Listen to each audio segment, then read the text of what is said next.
This morning I have remembered a sentence by Enrique Enriquez who say, read poetry and about poetry, assuming that it's all about the tarot. I confess that I've never paid much attention to that, but this morning this sentence was flashing in my head, like if it was calling me. It was some note of attention.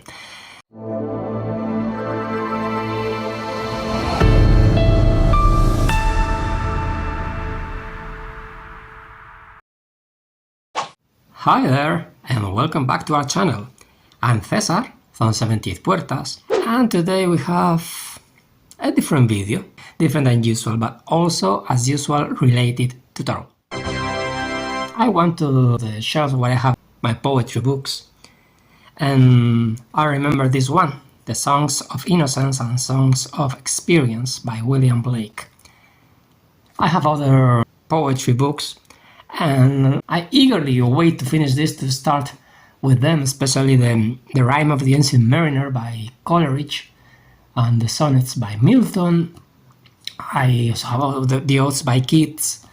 I have a few books lined up waiting for me to finish and start reading them, rereading them, but through a different lens, trying to focus on the tarot and how these poems, this poetry, accentuates my relation with the tarot and how they can make me look at the tarot through a different lens, with different aspects, different nuances, so as to enrich my comprehension and connection with the tarot cards.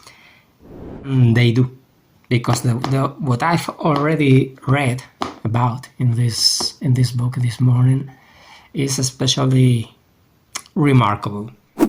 In order to illustrate this, I'm going to be using the Jean Noblet Tarot de Marseille in this edition by Artisan Tarot. As you know, if you have read it, if not that I'm telling you now, in these Songs of Innocence and Experience, William Blake talks about a happy tiger. In the tarot, I don't know any tarot which has tigers, but we have cats or dogs, howling wolves maybe. And despite not having tigers, we do have lions. So that's something similar, and the moment I became aware of it, I realized that I could get something extra from these poems, and that was another reason why to go for this. Apart from that, as you may know, William Blake made his own, well, I don't know if he made it, but there is a tarot made with the images created by William Blake. I know that Salvador Dalí made a tarot deck. He made it himself. But others like the Botticelli or the Dante or the Da Vinci tarots, they were created by people who picked up the images and put them in the tarot deck. It's not a tarot deck created by his author. So I don't know if the William Blake tarot was made by him or not. But whether it's one case or the other, the point is that this is special.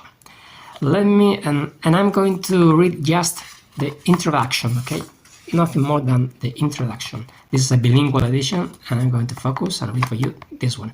I am not a poet, I am not an actor, I don't know how to project the voice or anything like that. I'm just going to read it because I am just a normal standard person. So, piping down the valleys wild, piping songs of pleasant glee. On a cloud I saw a child, and he laughing said to me, pipe a song about the lamb. So I piped with merry cheer. Piper, pipe that song again. So I piped. He wept to hear. Drop thy pipe, thy happy pipe. Sing thy songs of happy cheer. So I sang the same again, while he wept with joy to hear. Piper, sit thee down and write in a book that all may read. So he vanished from my sight, and I plucked a hollow reed, and I made a rural pen, and I stained the water clear, and I wrote my happy songs, every child may joy to hear. At first, this might not sound like something related to tarot, but I wanted to give it a chance, so I started to think. Piping is talking about music and noise. So I remember how the swords are displayed in the Tarot de Marseille. We have in the even cards flowers in the center, except in the 10, and in the other cards we have one sword in the center, and we have this mandala shape which seems like waves of sound. So the higher the number, the higher the sound, the higher the volume, the higher is like when you throw a stone in a lake, in a pond, it creates waves that move forward and upwards, and they spread. So this is something similar. So the pipes could be this, the music could be these cards, the songs could be represented by these cards. So right from the start I already knew that there could be something here. In this third verse, on a cloud I saw a child, and this is special, you know, on a cloud I saw a child. I immediately thought of this, the Cupid in the card of the lover. In this other deck, also by Arts and Tarot, the Solesio brothers, Tarot Piemontese, the lover is like this. And perhaps this is more representative of what it is a boy. A boy on a cloud. It may be a coincidence, yeah, might be, but don't you think that is strange, that verse, on a cloud I saw a boy? I mean, it's impossible, right? Well, here it is. Here we have the boy on a cloud. And that's special, okay? That's something extra, something that... Then we can get something back from the poem into the cards, okay? On a cloud I saw a child, and he laughed and said to me, pipe a song about a lamp. Honestly, I don't know of any lamp represented in a tarot deck. There might be, I don't know each and every single lamp. Each and every single tarot deck in the market. And there might be lamps, of course, there might be, but I don't know them. So I pipe with Mary Cheer, Piper pipe that song again, so I pipe, he went to here, so we have all these swords, including the emotional state of weeping because of the pain that we usually associate with the swords, right? Drop thy pipe, thy happy pipe, sing thy song of happy cheer, so I sung the same again, while he wept with joy to hear. So here, Piper sit down and write in a book that all may read. In a book that all may read. This is special, okay? This is something extra. In the Rider-Waite-Smith, in the High Priestess, what we have is this woman holding the Torah. It's a scroll and it's closed. It's closed, we can say. Like this book right now is closed. The Torah is written in Hebrew, and even the Jewish people, when they read it, they use an artifact to avoid touching it, because for them it's sacred. It's supposed to be written by God, it's sacred, so they don't touch it. They use an instrument to mark the lines where they read from the right to the left. So first of all, the Torah is written in Hebrew, in Hebrew, not in a language that everyone can understand, and here is closed. The scroll is closed, the book is closed, so no one can read it. On the other hand, in the Tarot de Marseille, what we have is a person holding an open book. In this other tarot that I showed you before, La Papessa, is like this. Remember, the verse says, write in a book that all may read. So it has to be in a common language for everyone, and it has to be in a book that is open so that everyone can read it. If the book is closed, like we saw in the High Priestess, no one can read it. If the book is open, it's free for all of us to enjoy it, to read, to learn from it. So here we have that knowledge, we have that book that all may read. And this nuance about this book is also important for you and important for your readings.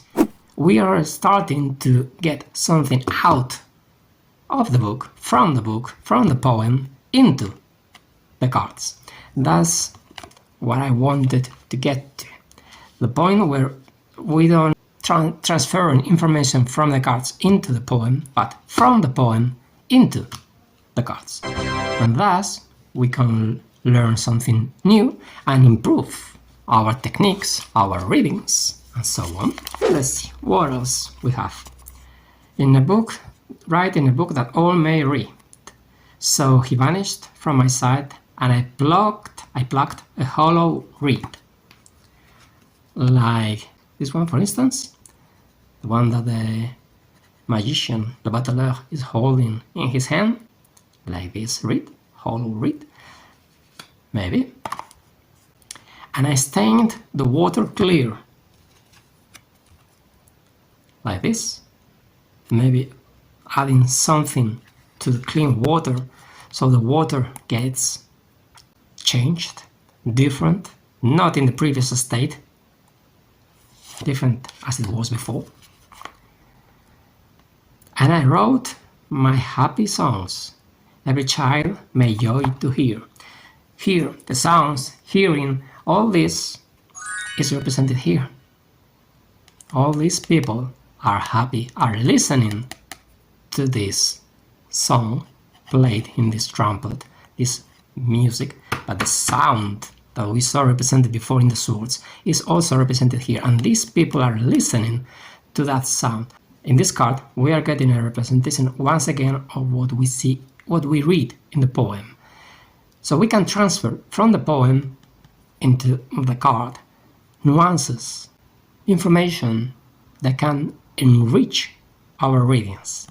At least with this particular poem, at least with these particular cards. Certainly, and there will be more stuff to do. There are more poems, there are more information, and you might have different opinions, of course, and different ideas, but I don't want to focus on what I do or what I've done here for you. I want to highlight the importance of what you watching the video can do and can achieve just by grabbing a book of poetry or about poetry and relating it to tarot cards, so that your knowledge, your information, your connection with the tarot cards get expanded, better, improved, so that your tarot readings get better and better and better. That's the idea. I hope you liked it, I hope you enjoyed it, and I hope you practice it. Because I'm going to do it. I'm not going to make more videos about it, but as soon as I'm finished with this, I'm going forward directly to the Rime of the Ancient Mariner by Samuel Taylor Coleridge, which is one of my favorite poems ever, and I have it in English, and I'm going to dive in it and see what I can learn anew from the tarot cards. So that's all for today. Thanks for watching. I hope you like it, I hope you enjoy it, practice it, keep on reading, keep on loving the tarot, and we'll meet another day. Thanks for watching. Bye bye.